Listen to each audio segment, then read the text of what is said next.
14 তলার নবান্ন কোম্পানি, দিদি শুনতে পাচ্ছেন? 22-এ আটকেছে, 23-এ আটকেছে, 24-এ মঞ্চে আসতে পারেননি, 25-এ মঞ্চে আসতে পারেননি, 42 দিন জেল কাটিয়েছে।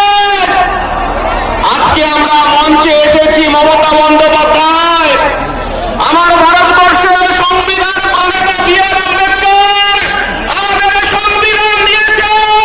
আজ মঞ্চে তার উত্তরাধিকারী উপস্থিত হয়েছে প্রকাশ আম্বেদকর।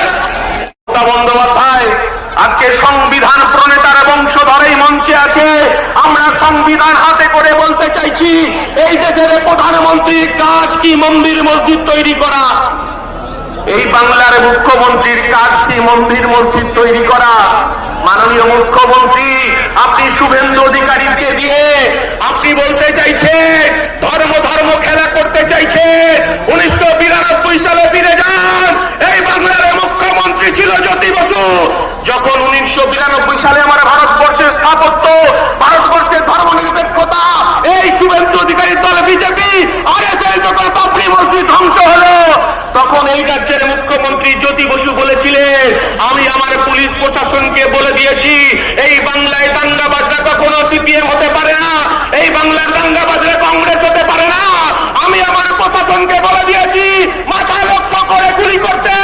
আমরা বলতে চাইছি এ বাংলাকে ভাগ করা যাবে না। মমতা বন্দ্যোপাধ্যায়, আপনি ভেবেছেন এই এফআইআর এর মধ্য দিয়ে আমার এই বাংলার সংখ্যালঘু মুসলমানে তাদের অধিকার, কবরস্থান, তাদের ঈদগাহ, তাদের মসজিদ, তাদের মাদ্রাসা আপনি 5 দিনের নোটিশে আপনি দখল দিতে চেয়েছিলেন বিজেপিকে। আমার দলের চেয়ারম্যান নওশাদ সিদ্দিকী, আমরা ওয়াকফ বোর্ডে ছুটে গেছি। সেদিনকে আমরা ওয়াকফ বোর্ডকে বলে এসেছি এই বাংলার অধিকার, এই বাংলার অধিকারকে কেড়ে নেওয়া যাবে না। তাই মুসলমান সমাজ তারা বুক দিয়ে লড়াই করছে। আপনি বলছেন এখানে মিছিল করা যাবে না, মিটিং করা যাবে না, দিল্লিতে গিয়ে মিটিং করতে হবে মমতা বন্দ্যোপাধ্যায়। আর আপনি এসআইআর নিয়ে যে কথাটা বলতে চাইছেন, আপনি বলেছিলেন আপনার লাশের উপর দিয়ে এসআইআর হবে, বলেছিলেন তো?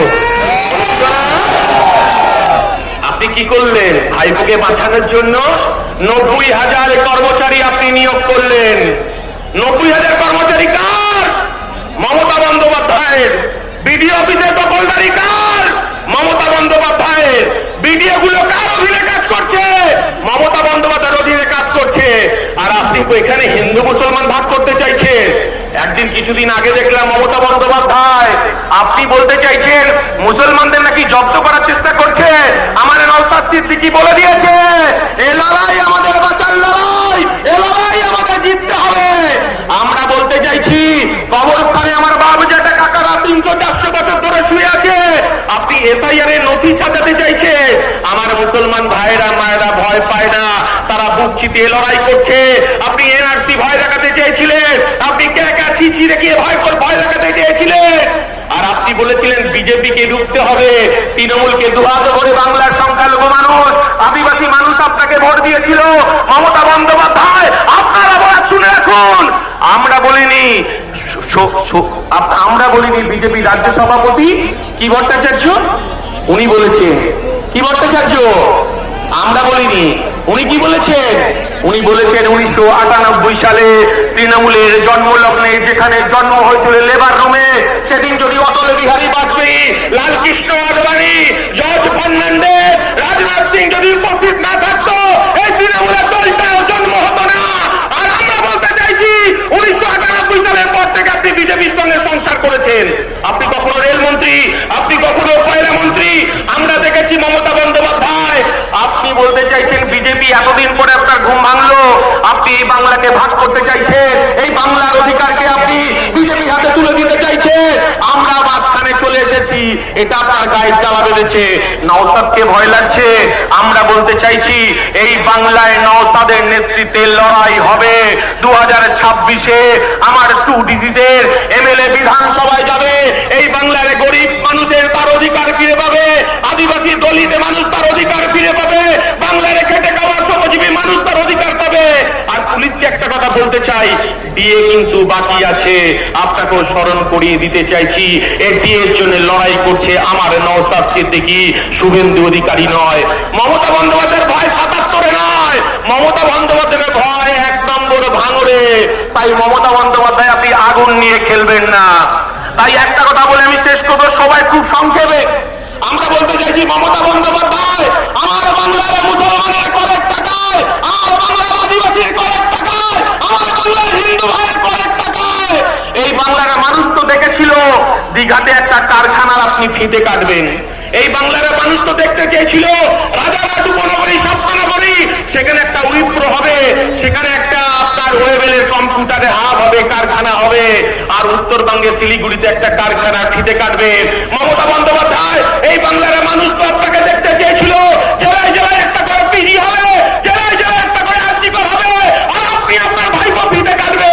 এই বাংলার মানুষ তো দেখতে চেয়েছিলেন আপনার অপরাধ এই বাংলার বেকার যুবকের পেটে লাথি মেরেছে, এই বাংলার বেকার যুবকের কর্মসংস্থানকে কেড়ে নিয়েছে।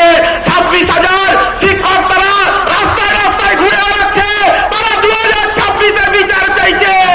মমতা বন্দ্যোপাধ্যায়, আপনাকে স্মরণ করে দিতে চাই, আপনি হিজাব করুন, বোরখা করুন, ইনশাআল্লাহ সুবহানাল্লাহ করুন। এই বাংলার খেটে খাওয়া মানুষের করের টাকায় এই বাংলার মানুষ দুর্গা মন্দির দেখতে চায় না, জগন্নাথ মন্দির দেখতে চায় না, শিলিগুড়িতে মহাকালের মন্দির দেখতে চায় না। এরা দেখতে চায় কলকারখানার উদ্বোধন হবে, বেকার যুবকের চাকরি হবে, খেটে খাওয়া মানুষের চাকরি হবে। তাই এ কথা বলি, আপনাকে স্মরণ করে দিতে চাই, এ বাংলার কাজী নজরুলের শ্যামা সঙ্গীত আমার মন্দিরে বাজে, আর মুসলমান পাড়ায় মসজিদের আজানে আমার হিন্দু পাড়ার ঘুম ভাঙে, এখানে কেউ ভাঙতে পারবে না।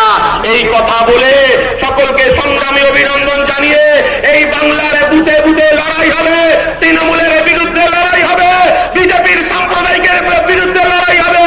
আসলে যাহাই বিজেপি তাহাই তৃণমূল, যাহাই তৃণমূল তাহাই বিজেপি। লড়াই হবে সিয়ানে সিয়ানে। মমতা ব্যানার্জি বোমাগুলির পিস্তলের বিরুদ্ধে আমার নওশাদের নেতৃত্বে খালি পায়ে বুথে বুথে খেলা হবে। এই কথা বলে সবাইকে সংগ্রামী অভিনন্দন জানিয়ে আমার বক্তব্য শেষ করছি। ইনকলাব জিন্দাবাদ, ইন্ডিয়ান সেকুলার ফ্রন্ট জিন্দাবাদ, নওশাদ সিদ্দিকী জিন্দাবাদ, বাংলার ঐক্য জিন্দাবাদ। নমস্কার, সবাই মাথা ঠান্ডা করে বাড়ি ফিরবেন।